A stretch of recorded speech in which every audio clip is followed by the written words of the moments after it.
नमस्कार, आज हम डिस्कस करेंगे गिरिराज पत्रिका जो कि हिमाचल प्रदेश की साप्ताहिक पत्रिका है। देखिए, गिरिराज पत्रिका डिस्कस करेंगे, हिमाचल प्रदेश की साप्ताहिक पत्रिका है और जनवरी 2024 का जो है गिरिराज पत्रिका का ये हमारा फर्स्ट पार्ट है जनवरी 2024 का। इससे पहले 2023 के जितने भी पार्ट हैं वो सारे के सारे आपको एक प्लेलिस्ट में जो है वो मिल जाएंगे। अब गिरिराज पत्रिका के 2024 के जितने भी पार्ट होंगे वो भी उनके लिए भी अलग से प्लेलिस्ट बनाई जाएगी। तो जनवरी 2024 के वो पार्ट आपको अलग से एक प्लेलिस्ट में जो है वो मिल जाएंगे। और डेफिनेटली जैसे कि पहले भी गिरिराज पत्रिका से हेल्प मिली है वैसे आगे भी जो है वो मिलती रहेगी।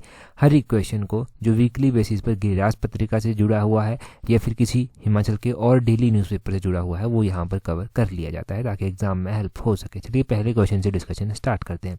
बोलते हैं, recently state of the art fruit processing plant inaugurated at which place in Himachal Pradesh. तो बोलते हैं कि हाल ही में हिमाचल प्रदेश में किस स्थान पर अत्याधुनिक फल प्रसंस्करण संयंत्र का उद्घाटन जो है वो किया गया है। अभी हाल फिलहाल में ना ये फल प्रसंस्करण जो एक फार्म कह लीजिए, एक संयंत्र कह लीजिए, इसका उद्घाटन जो है वो किया गया है। ये पराला में किया गया है। ऑप्शन सी जो है वो संयंत्र है।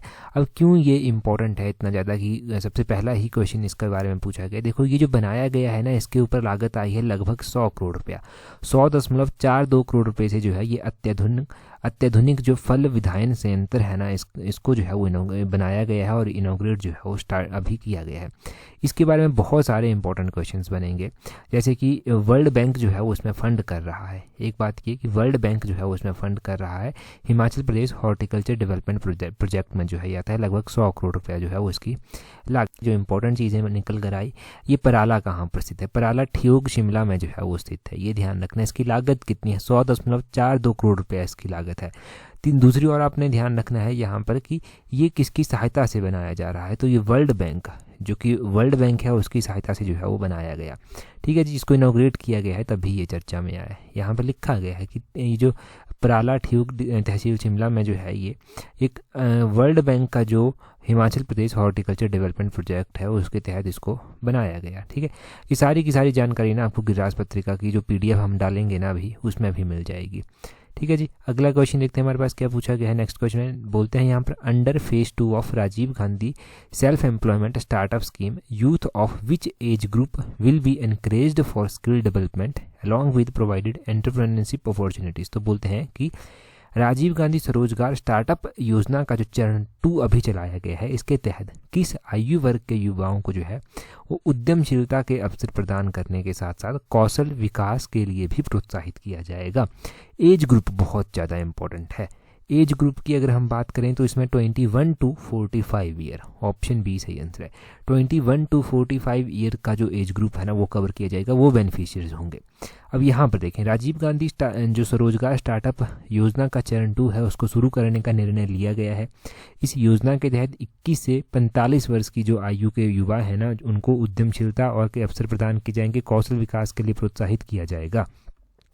ये जो राजीव गांधी स्वरोजगार स्टार्टअप योजना है इसके तहत अगर 3 बीघा भूमि पर जो है वो 100 किलोवाट की क्षमता करने के लिए जो है कोई भी प्रोजेक्ट चलाया जाता है तो उसको 25 वर्षों तक लगभग 20,000 रुपया मासिक, और अगर 5 साल के लिए चलाया जाता है 10 बीघा ज़मीन पर तो उसके 200 किलोवाट का ये प्रोजेक्ट होता है, 500 किलोवाट का भी ये प्रोजेक्ट हो सकता है। तो इसके लिए 40,000 रुपया प्रति मासिक और 1 लाख रुपया प्रति मासिक जो है वो आय प्राप्त होगी। मतलब 200 मेगावाट का तो 40,000, 500 मेगावाट का तो 1 लाख आय जो है वो यहाँ से प्राप्त हो जाएगी, ये कहा गया है।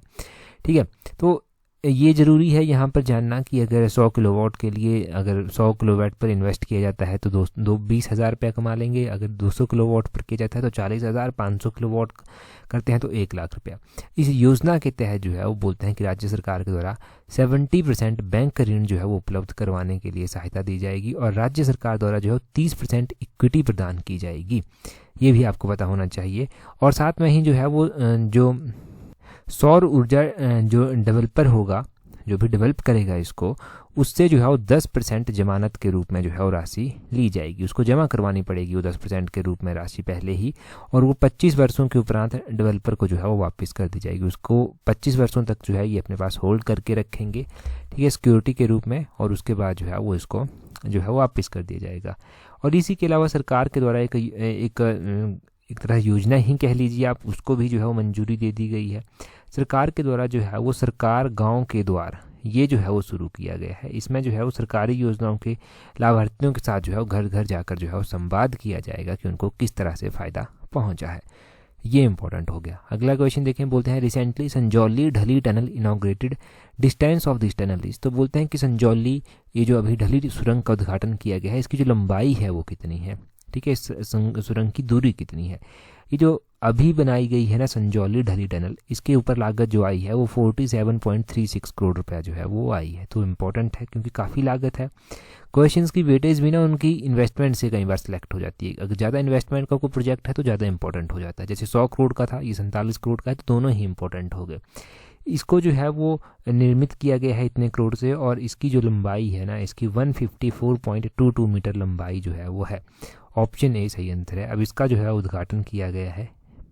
यहाँ पर हम हिमाचल के कॉन्टेक्स्ट में ना टनल्स की बात करते हैं, सुरंगों की बात करते हैं। यहाँ पर सुरंगों की बात की जाए तो हमारा जो कालका शिमला रेलवे लाइन है उसमें कितनी टनल्स जो हैं वो आती हैं, तो उसमें 103 टनल जो है वो ओरिजिनली आती हैं, वो आपने ध्यान रखना है। कालका शिमला जो है वो यूनेस्को की हेरिटेज लिस्ट में शामिल किया जा चुका है, परंतु कब किया जा चुका है वो आप कमेंट करके बताएंगे। दूसरी ओर आपने क्या ध्यान रखना है, दूसरी ओर आपने ध्यान रखना है कि रोहतांग टनल जहाँ जिसको देखने के लिए सैलानी दूर दूर से आते हैं और लंबा जाम जो है, लंबा ट्रैफिक जाम जो है वो लगता है। तो रोहतांग टनल के बारे में भी क्वेश्चन पूछे जाते हैं। रोहतांग टनल की जो लंबाई है, लेंथ कितनी है इस टनल की, ये पता होना चाहिए। तो उसकी जो लेंथ है ना वो 9.02 किलोमीटर जो है वो उसकी लेंथ है, 9.02 किलोमीटर उसकी लेंथ है, ये आपने ध्यान रखना है। साथ में अगर हिमाचल की कोई ऐसी और भी टनल इंपॉर्टेंट है तो वो कौन सी, एक विक्ट्री टनल जो है वो हिमाचल में है, विक्ट्री टनल जो हिमाचल प्रदेश में है ना वो इम्पॉर्टेंट है। उसके पीछे की कहानी ऐसी है, विक्ट्री टनल नाम क्यों पड़ा उसका, विक्ट्री टनल नाम इसलिए पड़ा क्योंकि जब सेकंड वर्ल्ड वॉर जीता गया था ना, तो सेकंड वर्ल्ड वॉर जीतने की खुशी में ना उसको बनवाया गया था, तो उसको नाम दिया गया विक्ट्री, यानी कि जीत के ऊपर उसको नाम दे दिया गया विक्ट्री टनल। ठीक है, ये आपने ध्यान रखना है, विक्ट्री टनल करके जो है वो उसको फिर नाम मिल गया। तो ये 2-3 कॉन्सेप्ट आपने यहाँ से अपने क्लियर कर लिए, रिवाइज कर लिए, ये कहा सारे इंपॉर्टेंट थे। अगला क्वेश्चन देखते हैं हमारे पास क्या पूछा गया। नेक्स्ट क्वेश्चन में बोलते हैं, in how many districts of Himachal Pradesh forest ecosystem management and livelihood improvement project implement. तो बोलते हैं कि हिमाचल प्रदेश वन पारिस्थितिकी तंत्र प्रबंधन और आजीविका सुधार परियोजना कितने जिलों में लागू की गई है। अब इस योजना के ऊपर एक पूरा का पूरा आर्टिकल आया था, क्यों आया था वो भी हम जानेंगे। अभी हम ये जानते हैं कि कितने जिलों में जो है वो इस योजना को जो है वो लागू किया गया है। तो 7 जिलों में, इसको 7 जिलों में लागू किया गया है। ऑप्शन बी जो है वो सही आंसर हो जाएगा। 7 जिले कौन कौन से हैं, एक मंडी आता है, मंडी के अलावा कुल्लू आता है, कुल्लू के अलावा लाहौल स्पीति आता है, किन्नौर आता है, किन्नौर के अलावा शिमला आता है, शिमला के अलावा कांगड़ा आता है, कांगड़ा के अलावा बिलासपुर आता है। तो ये हो गए आपके 7 डिस्ट्रिक्ट जहाँ पर यह योजना चली हुई है। और आपने ध्यान रखना है कि ये जाइका की सहायता से चलाई जा रही है। अब ये जाइका क्या है जी, जाइका है Japan international cooperation agency, Japan अंतर्राष्ट्रीय सहयोग एजेंसी जो है ये है, यहाँ ये जो है वो इसको सहायता प्रोवाइड करवा रही है। अब इस योजना के तहत जो है वो लोगों को, जो ग्रामीण लोग हैं खास तौर पर, उनको आर्थिकी के जो सुधार हैं, उनकी इनकम में इम्प्रूवमेंट हो सके, उनके लाइवलीहुड में जो है वो अच्छे इम्प्रूवमेंट आ सके, उसके लिए जो है वो क्या किया जा रहा है, लगभग अलग अलग गतिविधियां जो हैं वो यहाँ पर चलाई गई हैं। जैसे कि मशरूम उत्पादन करना सिखा दिया गया, हथकरघा सिखा दिया गया, चीड़ की पत्तियों से सजावटी सामान जो है वो बनाना सिखा दिया, सेपू बड़ी के ऊपर जो है वो काम करना सिखा दिया, टौर के पत्ते होते हैं, वहाँ से जो पत्तलें बनती हैं, पत्तल तो आप जानते हैं ना, जो हमारे यहाँ पर खाना खाने के लिए इस्तेमाल की जाती है, तो उनको बनाना सिखा दिया। इस तरह के काम जो है वो यहाँ पर की दिए गए, जो है वो बांटे गए हैं, और इस योजना से काफ़ी फ़ायदा मिल रहा है। तो इसके ऊपर कॉन्सेप्ट है, इसके ऊपर पूरा आर्टिकल आया था। आर्टिकल हमने इस तरह से जो डिस्कस कर लिया, कितने ज़िले हैं, किसकी सहायता से चलाई जा रही है, कॉस्ट भी अगर इसकी पूछ ली जाए एग्जाम में तो वो भी पता होनी चाहिए आपको। लगभग इसकी जो कॉस्ट है ना वो आपने ध्यान रखनी है, 800 करोड़ रुपया है। कितनी है जी, 800 करोड़ रुपया, बहुत होता है 800 करोड़ रुपया। Himachal Pradesh forest ecosystem management and livelihood improvement project, नाम से पता चल रहा है कि लाइवलीहुड को इम्प्रूवमेंट किया जाएगा, जो जीवन जीने की शैली है उसको इम्प्रूवमेंट यहाँ पर किया जाएगा। अगला क्वेश्चन देखें। अच्छा देखो, अलाइड सर्विसेज की ना वैकेंसीज निकली हुई है, पीजीटी की भी वैकेंसीज निकली हुई है। जब वैकेंसीज निकलती हैं ना स्टार्टिंग में, तब बहुत ज़्यादा जोश जो है वो होता है, और उस जोश में ना स्टार्टिंग के कम से कम 15-20 दिन जो है वो बहुत मेहनत बच्चे करते हैं, और उसके बाद वो जोश धीमा पड़ जाता है ना, और एग्ज़ाम तक कुछ ही लोग जो है वो कंटिन्यू कर पाते हैं। और जो लास्ट तक अपना उस जोश को बरकरार रखता है और लास्ट तक उस जोश को कंटिन्यू करता है ना, सक्सेस काफ़ी ज़्यादा नज़दीक जो है वो आ जाती है इससे। तो अपना जोश वैसा ही रखें, लास्ट तक उसको जो है वो बरकरार रखें, क्योंकि ये मान के चलें कि ऐसे मौके इसके बाद मिलेंगे या नहीं मिलेंगे वो नहीं पता। तो इसी मौके को जो है वो लास्ट मौका मानकर चलें और जी जान लगाकर मेहनत करें, ताकि लास्ट में ना दुख ना हो, पछतावा ना हो कि यार मेहनत थोड़ी सी कम की थी। इतनी मेहनत करें कि पछतावा नहीं होना चाहिए। पर्सनैलिटी खुद ही ऐसी डेवलप हो जाएगी फिर आपकी कि आपको खुद के ऊपर ही कॉन्फिडेंस हो जाएगा। अगला क्वेश्चन देखिए, बोलते हैं at which place zoological park will be establish in Himachal Pradesh. तो बोलते हैं कि हिमाचल प्रदेश के किस स्थान पर प्राणी उद्यान स्थापित किया जाएगा। हिमाचल प्रदेश के किस स्थान पर ये प्राणी उद्यान जो है वो स्थापित किया जाएगा। आपने ध्यान रखना है बनखड़ी में, हिमाचल के बनखड़ी में जो है ये प्राणी उद्यान जो है वो स्थापित किया जाएगा। ऑप्शन बी जो है वो सही आंसर है।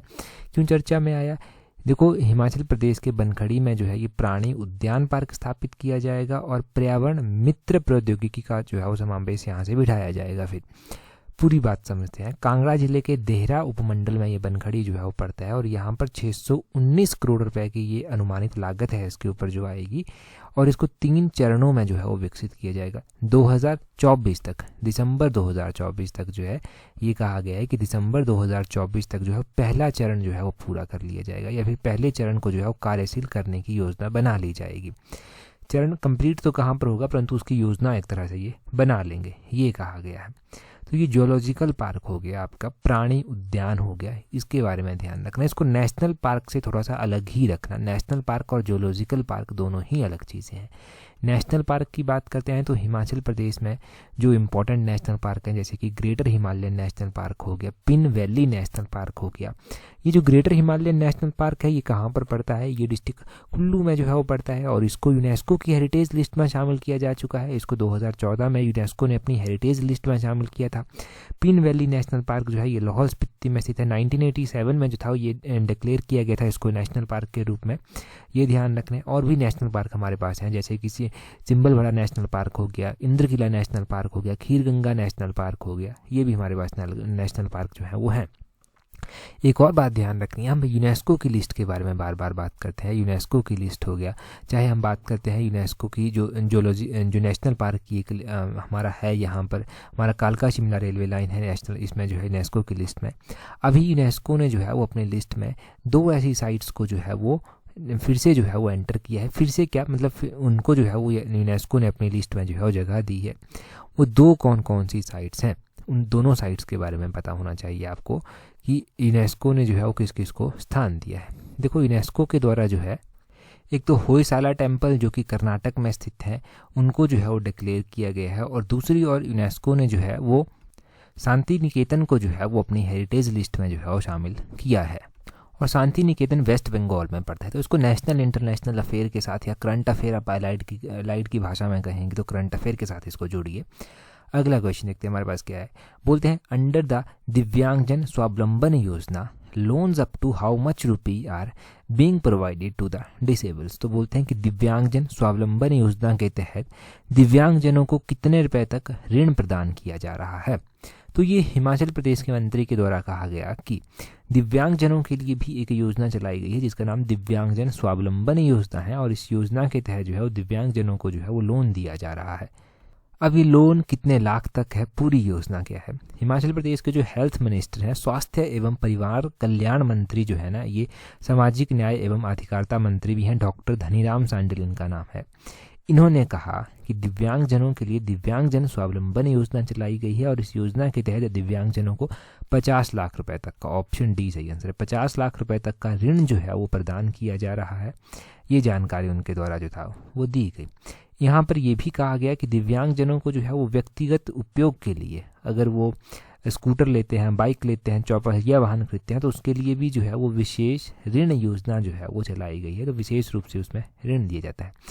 बाकी यही कहा गया था कि यहाँ पर जो है वो यहाँ पर जो लाभार्थी हैं वो कितने हैं, जो कि एग्ज़ाम पॉइंट ऑफ व्यू से ज़रूरी नहीं था। एग्ज़ाम पॉइंट ऑफ व्यू से क्या ज़रूरी था वो हमने जान लिया। यहाँ पर 2 कॉन्टेक्स्ट हो गए हमारे पास। एक तो उनको जो है वो सहायता दी जाती है अगर उन्होंने कोई भी 2 व्हीलर 4 व्हीलर जो है वो परचेज़ करना है, दूसरी ओर उनको सहायता दी जाती है लोन में 50 लाख रुपए तक का लोन उनको जो है वो दिया जाता है। इतनी सी जानकारी यहाँ पर दी गई थी जो हमने डिस्कस कर ली। यहाँ से एक और बात पता चल गई कि जो कर्नल धनीराम शांडिल है ना, ये जो है वो मंत्री हैं स्वास्थ्य एवं परिवार कल्याण मंत्री। इनके पास सामाजिक न्याय एवं आधिकारिकता मंत्रालय भी जो है वो इनके पास है, तो ये भी आपने ध्यान रखना है। कौन से मंत्री हैं, कौन सा मंत्रालय इनके पास है। अभी नए मंत्रियों को मंत्रालय नहीं मिला है, जब मिलेगा ना तो उसको भी हम डेफिनेटली डिस्कस करेंगे, क्योंकि वो भी एक क्वेश्चन बनेगा एग्जाम में। आगे बोलते हैं, which scheme has been started by the Himachal Pradesh government to promote integrated and holistic agriculture activities in state. तो बोलते हैं कि हिमाचल प्रदेश सरकार के द्वारा एकीकृत एवं समग्र कृषि गतिविधियों को बढ़ावा देने के लिए कौन सी योजना आरंभ की गई है। तो हिमाचल प्रदेश सरकार ने जो है वो इंटीग्रेटेड और हॉलिस्टिक एग्रीकल्चर एक्टिविटीज़ को प्रमोट करने के लिए हिम उन्नति स्कीम जो है वो चलाई है। ऑप्शन सी जो है वो सही आंसर है, हिम उन्नति स्कीम चलाई गई है। और जब बजट में इस योजना के बारे में जो था वो अनाउंस किया गया था, तो कहा गया था कि हिम उन्नति योजना को जो है अलग अलग फेसेज में चलाया जाएगा। फर्स्ट फेज में जो है वो 150 करोड़ रुपया जो है वो अवेलेबल रहेगा इसके लिए 2023-24 में, ये बजट में अनाउंस किया गया था। और इसमें एक क्लस्टर अप्रोच जो है वो बनाई जाएगी ताकि इंटीग्रेटेड और कॉम्प्रिहेंसिव एग्रीकल्चर डेवलपमेंट जो है वो की जाए और उस तरह की स्कीम्स को जो है वो इंट्रोड्यूस किया जाए। तो उस टाइम बजट में अनाउंस किया गया था ये, जब बजट हिमाचल सरकार के द्वारा जो था वो अनाउंस किया गया 2023 की ये बात है। तो ये हिम उन्नति योजना भी इम्पोर्टेंट हो गई आपके लिए। इसी तरह अगर कोई और भी योजना है जो एग्ज़ाम में पहले पूछी गई है, तो दूध गंगा योजना मैं आपको रिवाइज़ कराता हूँ। दूध गंगा योजना नाबार्ड की सहायता से जो था वो चलाई गई थी। अब ये दूध गंगा योजना के बारे में एक एग्ज़ाम में नहीं, बहुत सारे एग्ज़ाम में ना बहुत बार अलग अलग तरह से जो है वो पूछा गया है। कई बार पूछ लिया गया है कि ये दूध गंगा योजना किसकी सहायता से चलाई गई थी। ठीक है जी, आपने आंसर दे दिया, नाबार्ड की सहायता से चलाई गई थी। कई बार पूछ लिया गया कि ये जो दूध गंगा योजना थी ये चलाई कब गई थी, कौन से ईयर में इसको इंट्रोड्यूस किया गया था। तो इसको जो था वो इंट्रोड्यूस किया गया था 2009 में। नाबार्ड की सहायता से इसको 2009 में जो था वो इंट्रोड्यूस किया गया था, तो वो भी आपने ध्यान रखना है यहाँ पर। इसमें क्या किया जाता है, स्मॉल डेयरी यूनिट अगर स्थापित करने थे किसी को तो उसमें सहायता दे दी जाती थी। इस तरह से इस योजना में होता है। ठीक है जी, दूध गंगा योजना में। अगला क्वेश्चन देखें क्या बोलते हैं, बोलते हैं what is the capacity of थाना पलौं पावर प्रोजेक्ट टू बी एस्टेब्लाइज्ड इन हिमाचल प्रदेश। जो थाना पलौं परियोजना है ना, ये बोलते हैं इसकी कैपेसिटी कितनी है। ठीक है, कैपेसिटी पूछी गई है इसकी थाना पलौं परियोजना की। तो थाना पलौं परियोजना जो है ये हिमाचल प्रदेश में स्थित है और इसकी कैपेसिटी जो है वो है 191 मेगावाट, 191 जो है मेगावाट करके इसकी जो है वो क्या है कैपेसिटी है। इस योजना के बारे में भी जानेंगे, पहले आंसर देखिए, ऑप्शन डी करके जो है वो इसका सही आंसर हो गया। अब हम बात करते हैं यहाँ पर कि ये परियोजना कौन से डिस्ट्रिक्ट में स्थित है और इसको एग्जीक्यूट कौन करता है। ये परियोजना जो है वो मंडी डिस्ट्रिक्ट में जो है वो स्थित है, ये ध्यान रखना है। दूसरी ओर इसको एग्जीक्यूट किया जाता है Himachal Pradesh power corporation limited के द्वारा। Himachal Pradesh power corporation limited जो है वो इसको एग्जीक्यूट करता है। और मंडी में मुख्य रूप से ब्यास नदी बहती है, तो ब्यास रिवर बेसिन के ऊपर ही जो है ये प्रोजेक्ट जो है वो बना हुआ है। कौन से, ब्यास रिवर बेसिन के ऊपर ही ये परियोजना बनी हुई है। तो यहाँ से एक तो ये परियोजना हम ध्यान रख लेंगे। दूसरी ओर हम कौन कौन सी परियोजनाएं ध्यान रखेंगे, हम मंडी में एक बस्सी पावर प्रोजेक्ट भी है। बस्सी पावर प्रोजेक्ट की कैपेसिटी जो है वो 60 मेगावाट है और ये परियोजना जो है वो कौन से रिवर बेसिन पर जो है वो बनी हुई है, ब्यास रिवर बेसिन पर ही जो है ये परियोजना बनी हुई है। हम कुछ ऐसी परियोजनाओं को डिस्कस करते हैं जो एग्जाम में पहले पूछी गई हैं, जैसे एलाइड के एग्जाम में पूछी गई हैं या फिर पब्लिक सर्विस कमीशन के किसी और एग्जाम में पूछी गई है। लारजी परियोजना पूछी गई है एग्जाम में। लारजी परियोजना जो है वो कुल्लू जिले में ब्यास रिवर बेसिन पर बनी हुई है और 126 मेगावाट करके जो है वो इसकी कैपेसिटी है। वो आपने लारजी परियोजना की कैपेसिटी ध्यान रखनी है। एक हमारे पास यहाँ पर करछम वांगतू परियोजना आती है जो कि 1000 मेगावाट की है, सतलुज रिवर बेसिन पर बनी हुई है और किन्नौर में स्थित है, ये भी आपने ध्यान रखना है। आपने रोंगटोंग परियोजना ध्यान रखना है, लाहौल स्पीति में स्थित है, रोंगटोंग नाला के ऊपर बनी हुई है और 2 मेगावाट की जो है ये परियोजना है, रोंगटोंग परियोजना। थिरोट परियोजना हो गया, ये भी लाहौल स्पीति में स्थित है और थिरोट परियोजना 4.5 मेगावाट की जो है ये परियोजना है। पार्वती परियोजना हो गया, हिमाचल प्रदेश की वन ऑफ द सबसे बड़ी परियोजना कहिए आप, 2051 मेगावाट की है। कुल्लू जिले के पार्वती जो वैली है वहीं पर स्थित है, पार्वती रिवर बेसिन पर ही जो है ये बनी हुई है। तो ये 4-5 परियोजनाएं हमने मोटे मोटे तौर पर रिवाइज़ कर ली, क्योंकि पढ़ी तो थी पहले आपने, बस रिवाइज़ करना ज़रूरी है, भूल जाती हैं समय के साथ चीज़ें। अगला क्वेश्चन देखते हैं। उससे पहले देखो, अगर पीजीटी पेपर 1 की अगर आप टेस्ट सीरीज प्रैक्टिस करना चाहते हैं तो पेपर 1 में टेस्ट सीरीज जो है वो नीचे, उसका लिंक नीचे डिस्क्रिप्शन बॉक्स कमेंट बॉक्स में दिया गया है, वहाँ से आप प्रैक्टिस कर सकते हैं। पीजीटी पेपर 1 में टेस्ट सीरीज़ के साथ साथ आपको नेशनल इंटरनेशनल अफेयर के क्वेश्चंस भी जो है वो प्रोवाइड करवाए जा रहे हैं। अभी तक हमने सितंबर मंथ को जो है वहाँ पर कवर कर लिया है, और भी आपको वहाँ पर अपडेट्स मिल जाएंगी। और जब भी टेस्ट सीरीज ज्वाइन करेंगे तो उसके बाद टेस्ट सीरीज का ग्रुप जो है ना उसको ज्वाइन करना मत भूलना। अगला क्वेश्चन देखते हैं हमारे पास क्या है। नेक्स्ट क्वेश्चन में बोलते हैं, in which district of Himachal Pradesh did the Heyde couple of Moravian mission who came from Germany first establish primary school in 1861। तो बोलते हैं जर्मनी से आया ये जो मोराबियन मिशन था, इसका जो हाइडी एक दंपत्ति थी ना, इनके द्वारा सर्वप्रथम 1861 में प्राइमरी स्कूल, इसकी स्थापना जो था वो की गई थी। अब बोलते हैं कि हिमाचल प्रदेश के किस जिले में इसकी स्थापना की गई थी। डेट भी दी गई है, यहाँ ईयर भी यहाँ पर दिया गया है, और स्पेशली इस कपल कहाँ से आया था ये बताया भी गया है। बस आपको ये बताना है कि कौन से डिस्ट्रिक्ट की ये बात है। तो ये कौन से डिस्ट्रिक्ट की बात है, ये लाहौल स्पीति डिस्ट्रिक्ट की बात है। ऑप्शन डी जो है वो सही आंसर है। अब ये लाहौल स्पीति डिस्ट्रिक्ट की बात है, तो चलो सही बात हो गई। यहाँ से लाहौल स्पीति के बारे में और भी क्वेश्चन बनते हैं। जैसे कि पूछ लिया जाता है कि लाहौल स्पीति में फर्स्ट रेगुलर स्कूल जो स्टार्ट किया गया था, जो कि कांगड़ा बोर्ड के अंडर आता था, उसको कब स्टार्ट किया गया था और कौन से मीडियम में स्टार्ट किया गया था। तो उसको उर्दू मीडियम में स्टार्ट किया गया था, और 1919 में जो था वो स्टार्ट किया गया था। ये आपने ध्यान रखना है। 1919 को आप ऐसे रिलेट कर सकते हैं वर्ल्ड वॉर 1 के साथ, कि उस टाइम जो था वो किया गया था। आपने ध्यान रखना है कि लाहौल स्पीति में जो है वो पत्तन वैली स्थित है। पत्तन वैली में जो है वो, पत्तन वैली में एक गुरमा करके जो है वो विलेज आता है। यहाँ पर सीड फार्म भी जो है वो स्थित है। तो सीड फार्म रिसर्च यूनिट यहाँ पर स्थित है। और इसको कब स्थापित किया गया था, तो 1960 में जो था वो इसको एस्टेब्लाइज जो था वो किया गया था। लाहौल स्पीति में जो है कुट की कल्टीवेशन कब स्टार्ट हुई थी, तो वो 1925 में कुट की खेती जो था वो यहाँ पर स्टार्ट हुई थी। यहाँ पर जो फेस्टिवल्स होते हैं ना, इनमें एक तो अभी आप देखो नया साल था ना, तो नया साल का मैंने एक क्वेश्चन या फिर आपका ये एक छोटा सा न्यूज़पेपर की कटिंग थी, मैंने डाली भी थी न्यूज़पेपर कटिंग वाले ग्रुप में। वहाँ पर था कि ये जो लदराचा, ये जो लोसर फेस्टिवल जो है लाहौल स्पीति में न्यू ईयर फेस्टिवल होता है। तो ये अपना न्यू ईयर का फेस्टिवल ना लोसर को मनाते हैं, और ये कोलैब नहीं करता हमारे जो अभी नया साल मनाया गया 1 जनवरी को, उसके साथ कोलैब नहीं करता, इसका अलग से टाइम होता है। तो लाहौल स्पीति का Losar festival new year festival होता है, ये आपने ध्यान रखना है। इसके अलावा लाहौल स्पीति में और भी बहुत सारे फेस्टिवल जो है वो मनाए जाते हैं, जैसे कि लाहौल स्पीति में लदराचा मेला मनाया जाता है, और लाहौल स्पीति में जो है वो दछांग फेस्टिवल मनाया जाता है। हाँ, ये जो मैंने अभी आपको बताया ना कि लोसर फेस्टिवल है, ये किन्नौर में भी इसी तरह नए साल को मनाया जाता है, और ये भी कोलैब नहीं करता हम इस नए साल के साथ। ठीक है, ये आपको पता होना चाहिए।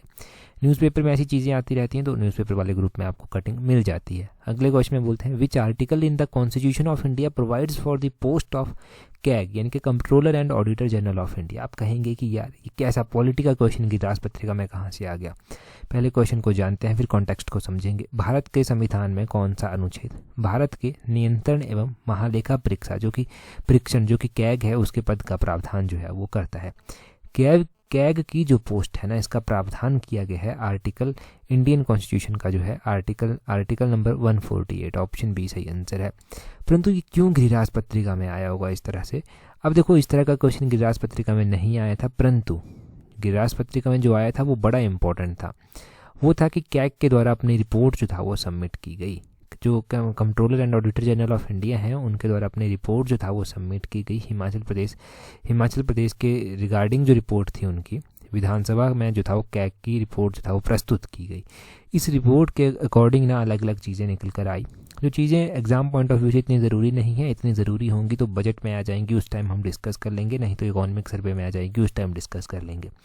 यहाँ पर जो क्वेश्चन बनता था, हमें है मतलब क्वेश्चन से, हमें नंबरों से मतलब है, हमें ये मतलब नहीं है कि कुछ भी करके डिस्कस, कहीं से भी उठा के कुछ भी डिस्कस कर दे, नहीं, हमें क्वेश्चन बनना चाहिए, उसमें नंबर आने चाहिए, पेपर में क्वेश्चन आना चाहिए, तो उन्हीं चीज़ों को हम प्रायोरिटी जो है वो देंगे।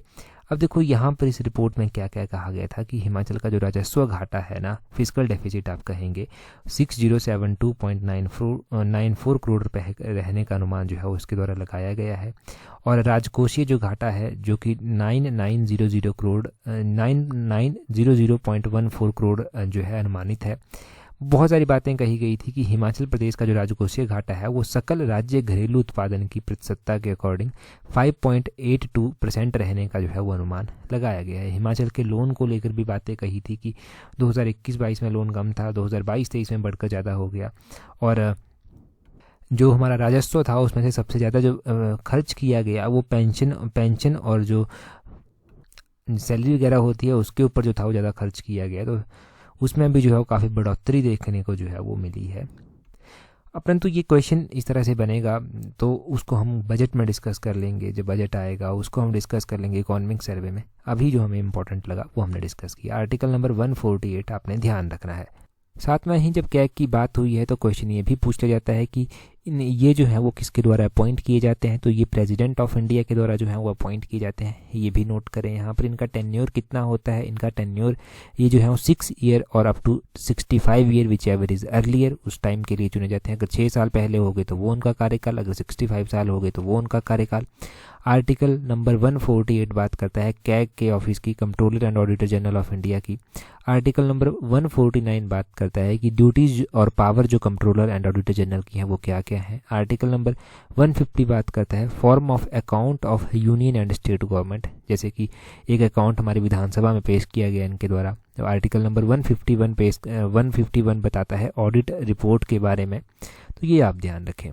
ठीक है, हमें क्वेश्चन जो इंपॉर्टेंट लगा वो यहाँ से कवर हो गया, और कोई भी क्वेश्चन लिंक करके पूछा जाएगा वो भी यहाँ से कवर हो जाएगा। अगला क्वेश्चन देखें, सिक्किम बोलते हैं भारतीय संघ का पूर्ण राज्य कब बना था। पूर्ण राज्य 1975 में जो था वो बना था। पूर्ण राज्य की बात की गई, जैसे हिमाचल फुल फ्लैजेड स्टेट बना था ना 1971 में 18वें नंबर का, वैसे ही सिक्किम जो था वो 1975 में बना था। परंतु कौन से नंबर का स्टेट बना था, तो ये 22nd नंबर का जो था वो स्टेट बना था। 22वें नंबर का स्टेट जो था ये बना था। अगला क्वेश्चन देखें, बोलते हैं भौगोलिक प्राप्त जो रायगढ़ सॉल है ना वो किस राज्य का उत्पाद है। देखो इसको जो है वो उड़ीसा का सॉल है ये, और जीआई टैग इसको मिला होगा तभी चर्चा में आया। बोलते हैं एल्ब और राइन नदी का जल जो है वो किस सागर में जाकर गिरता है। तो ये एल्ब और राइन दो नदियां हैं, इनका जल अरबी सागर में जाकर गिरता है। तो ये नॉर्थ सी में जाकर जो है वो फाइनली फॉल करती है, खुद को एम्प्टी करती है, ये आपने ध्यान रखना है। और यूरोप की ना ये काफ़ी इंपॉर्टेंट नदी है, यूरोप की ये काफ़ी इंपॉर्टेंट नदी है। आगे कहते हैं बरहुत का स्तूप किस राजवंश की कला का सुंदर उदाहरण है। तो ये एंशिएंट हिस्ट्री का क्वेश्चन है। बरहुत का स्तूप जो है वो किसका ये एक उदाहरण है, ये सुंगकालीन स्थापत्य का जो है ये एक उदाहरण है, ये आपने ध्यान रखना है। हाँ, एलाइड सर्विसेज की टेस्ट सीरीज भी हमने लॉन्च की है। तो एलाइड सर्विसेज की टेस्ट सीरीज अगर आपको प्रैक्टिस करनी है तो नीचे डिस्क्रिप्शन बॉक्स कमेंट बॉक्स में लिंक दिया गया है। 50% इंस्टेंट डिस्काउंट के ऊपर अभी आपको वो मिल जाएगी। लिमिटेड टाइम ऑफर है, प्रैक्टिस का महत्व तो पता है तो आप डेफिनेटली ज्वाइन कर सकते हैं इन दोनों ही सीरीज़ को, चाहे एलाइड हो गया चाहे पीजीटी हो गया। क्वेश्चन देखें जी, क्वेश्चन में बोलते हैं which Himachali player has been conferred the 2023 Arjuna award. तो मैंने बहुत बार आपको बताया है कि किस हिमाचली को 2023 में अर्जुन अवार्ड से सम्मानित किया गया है। 4 ऑप्शंस आपके पास हैं, आप जल्दी से कमेंट करके अपना आंसर बता दीजिए। बाकी प्रीवियस ईयर की जो कंपाइल करके पीडीएफ है मंथली बेसिस पर, वो मैं टेलीग्राम पर धीरे धीरे अपलोड कर रहा हूँ। 4-5 मंथ की हो चुकी है, बाकी भी जल्दी हो जाएगी। टेलीग्राम पर ज्वाइन करने के लिए अपने टेलीग्राम से @allexam31 करके सर्च करना, आपको हमारा टेलीग्राम चैनल जो है वो मिल जाएगा।